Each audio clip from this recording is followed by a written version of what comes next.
வீட்டுக்கு வர கட்சி ஆட்கள் மூலமா பெரிய ஒரு காரியத்தை சாதிக்கணும் அப்படின்னு நினைச்சிட்டு இருக்க ஈஸ்வரிக்கு ஈஸ்வரி மூலமாவே பெரிய ஆப்பா அவங்களுக்கு கிடைக்கவும் செய்து. அதாவது இங்க வீட்டுக்கு வர போறவங்கள நினைச்சு வீட்டில் இருக்க எல்லாருமே சந்தோஷப்பட்டு இருக்காங்க. முக்கியமா நம்ம பையனுக்கு அவங்க வீட்டு பொண்ணு சம்மந்தம் பேசி ஆகணும்.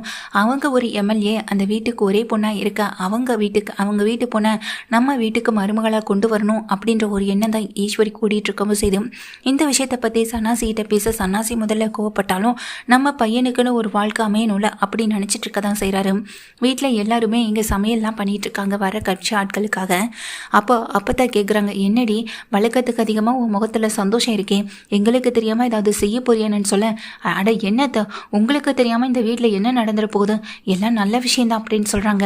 என்னென்னு சொன்னால் தானே எங்களுக்கும் தெரியும்னு சொல்ல, வீட்டுக்கு வரப்போகிறவங்க மூலமாகவே உங்களுக்கு நான் ஒரு பெரிய ஒரு சர்ப்ரைஸ் கொடுக்க தான் போகிறேன், அது வரைக்கும் கொஞ்சம் பொறுமையாக இருங்க அப்படின்னு சொல்லிட்டு, அக்கா இன்னைக்கு எனக்கு முக்கியமான ஸ்வீட்லாம் செய்யணும், நான் சொல்கிற ஸ்வீட் மட்டும் எனக்கு கொஞ்சம் செஞ்சு கொடுத்துறீங்களான்னு சொல்லி கேட்கா.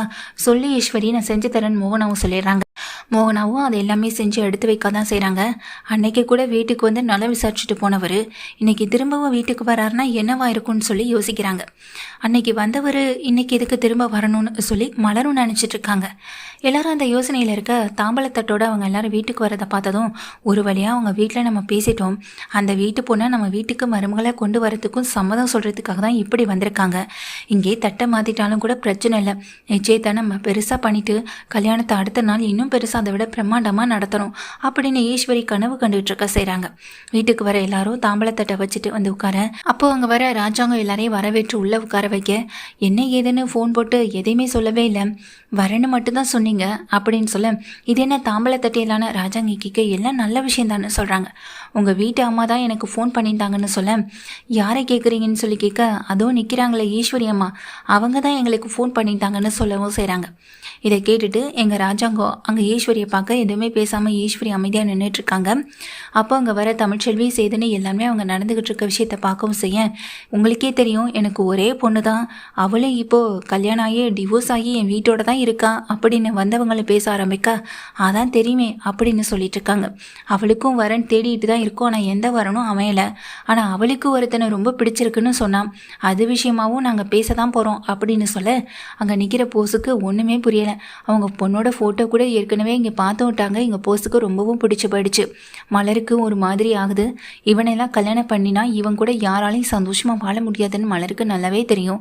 மலர் அது தெரிஞ்சு அமைதியாக இருக்க, அங்கே நின்றுகிட்டு இருக்க மலருடைய முகத்தை பார்த்த மாதிரி இங்கே தமிழ்ச்செல்வி நின்றுட்டு இருக்காங்க. அங்கே அக்கா கவலைப்படுறது இங்கே தமிழுக்கு நல்லாவே தெரியுது. சேதுவும் பார்த்துக்கிட்டு இருக்காங்க. அந்த நேரத்தில் எங்கள் ராஜாங்கம், அது இல்லை, நான் என்ன சொல்ல வரேன்னா எல்லாம் எனக்கு தெரியும், எல்லா விஷயமும் நான் தெரிஞ்சு தான் வந்திருக்கேன் அப்படின்னு சொல்கிறாங்க. என்ன ஏதுன்னு கேட்டால், உங்கள் வீட்டு ஈஸ்வரி அம்மா தான் எனக்கு ஃபோன் பண்ணியிருந்தாங்கன்னு சொல்லவும் செய்கிறாங்க. என்ன ஏதுன்னு விஷயத்தை வந்துட்டு கேட்குறாங்க. இல்லை, அவங்க வீட்டு பொண்ணுக்கு எங்கள் வீட்டு பையனை தரணும் அப்படின்னு கேட்டிருந்தாங்க. எங்கள் வீட்டு பொண்ணுக்கு அந்த பையன் வந்தால் கிடைச்சா நல்லா இருக்கும், கல்யாணத்தை முடிச்சிடலான்னு கூட சொல்லியிருக்காங்க அப்படின்னு சொல்ல, என்ன இவங்க, நான் என் பையனுக்குன்னு சொன்னேன், எங்கள் வீட்டு பொண்ணுக்குன்னு சொல்கிறாங்க அப்படின்ற மாதிரி இங்கே ஈஸ்வரி அதிர்ந்து போய் பார்த்துக்கிட்டு இருக்கும்போது வந்திருக்க அந்த கட்சி தலைவர்கிட்ட ராஜாங்க கேட்குறாரு, உங்களுக்கு ஒரே பொண்ணுன்னு சொன்னீங்க. ஆமாய்யா, எனக்கு ஒரே பொண்ணு தான், ஆனால் என்னுடைய சொந்த அண்ணன் பையன் ஒருத்தன் இருக்கான், அவன் வெளிநாட்டில் பெரிய லெவலில் படித்து நல்ல வேலையில் கை நிறைய சம்பாதிச்சிட்ருக்கான். மாதம் 5 லட்சம் ரூபானாலும் அவனுக்கு சம்பளம் கிடைக்கும். அந்த அளவுக்கு அவன் படிப்புலையும் கெட்டி வேலையிலையும் கெட்டி, அவனுக்கு தான் நாங்கள் இங்கே பொண்ணு கேட்டு வந்திருக்கோன்னு சொல்ல, எனக்கு புரியலை, என் தங்கச்சி பொண்ணு தாமரையை கேட்டு வந்திருக்கீங்களான்னு சொல்லி கேட்க, நல்ல சம்மந்தம், இதை விட்டு நம்மளால் பிடிக்க முடியாது அப்படின்னு சாவித்திரி நினச்சிட்டு இருக்காங்க. இல்லைங்கய்யா, இந்த வீட்டு பொண்ணு ஈஸ்வரி அம்மாவுடைய பொண்ணு தான் அப்படின்னு சொல்ல, ஈஸ்வரிக்கு சித்ரா மட்டும்தான், அவளுக்கு தான் கல்யாணம் ஆயிடுச்சு அப்படின்னு ராஜாங்கமும் சொல்லிடுறாங்க.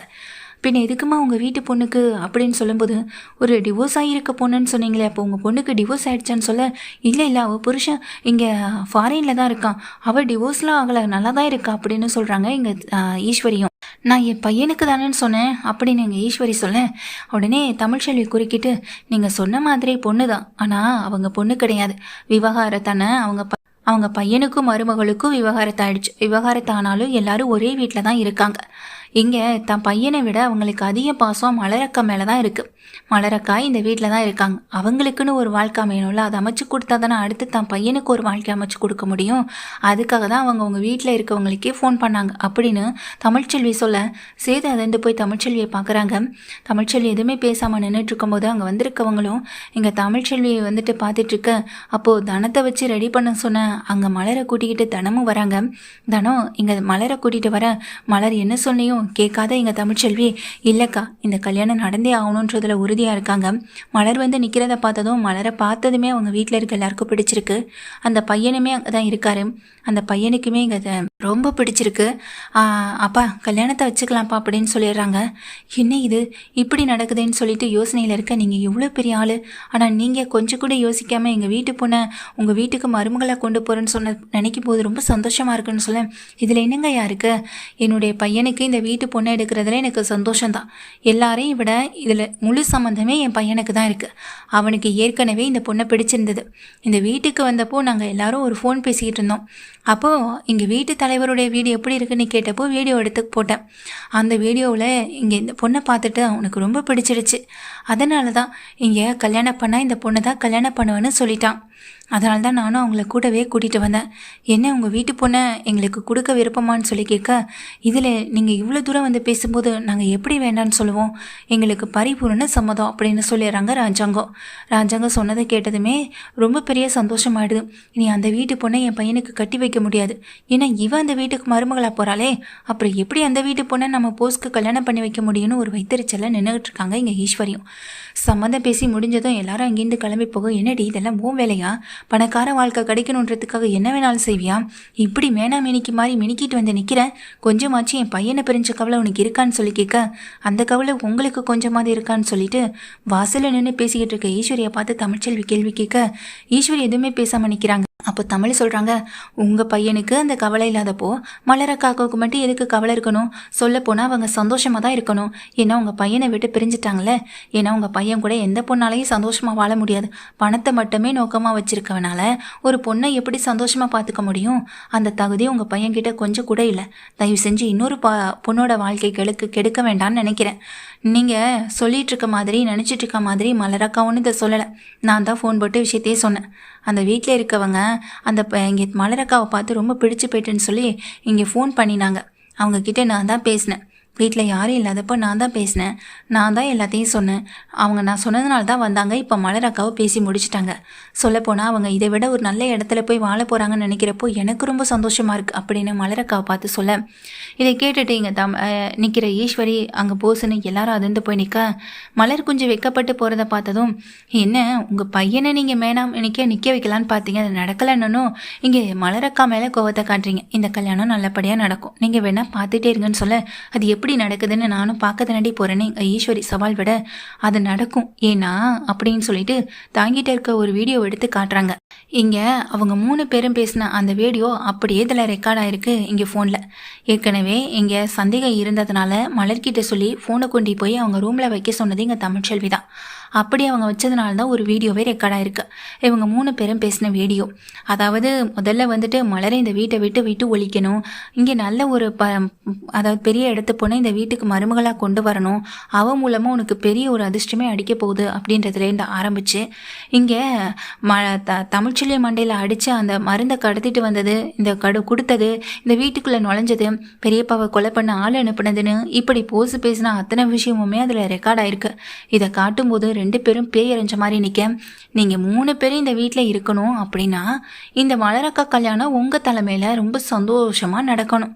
அப்படி ஒரு வேளை உங்களால் ஏதாவது ஒரு சின்ன ஒரு விஷயம் நடந்தாலும் கூட இந்த வீடியோ நான் மொத்தமாக ஸ்டேஷனுக்கே அனுப்புவேன்.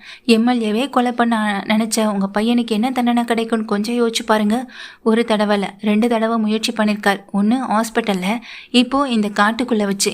இது எல்லாமே தெரிஞ்சால் என்ன ஆகும்னு யோசிச்சு பாருங்கள். ஆயுள் தண்டனை தான் கிடைக்கும் அப்படின்னு சொல்லி இங்கே தமிழ்ச்செல்வி மிரட்டும் போது அதை கேட்டு ஈஸ்வரி ஆடி போய் நிற்கிறாங்க.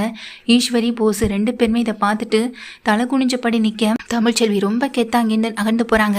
இப்போ இந்த வீடியோ அவகிட்ட இருக்க வரைக்கும் அவளை யாராலையும் அசைக்க முடியாதே அப்படின்ற மாதிரி நினைக்கவும் செய்கிறாங்க. இனி இவ சொல்கிறத நம்ம கேட்டு தான் ஆகணும், எல்லாம் நம்ம தலையெழுத்து நேரம் அப்படின்னு நினச்சிட்டு இங்கே ஈஸ்வரி சொல்ல இதுக்கு பேசாமல் வெளியில் கொட்டைகளே இருந்திருக்கலாம். இப்போ வீட்டுக்குள்ளே போய் அடம்பிடிச்சு போனதுனாலே என்னவோ திரும்பவும் நமக்கு எதிராக தான் இந்த வீட்டில் எல்லாமே நடக்குது அப்படின்னு ஈஸ்வரியும் நினச்சிட்டு இங்கே போசவையும் பார்க்க போசும் என்ன பண்ணுறதுன்னு தெரியாமல் தலை குனிஞ்சபடி நிற்கிறாங்க. இங்கே தமிழ்ச்செல்வி, இனி உங்களால் மலர் அக்காவுக்கு எந்த ஆபத்தும் வராது. மலர் அக்காவுக்கு மட்டும் இல்லை, இந்த வீட்டில் இருக்கவங்களுக்கும் எந்த விதமான ஆபத்தையும் நான் வர விட மாட்டேன்னு தமிழ்ச்செல்வி நினச்சிட்டே போகிறாங்க.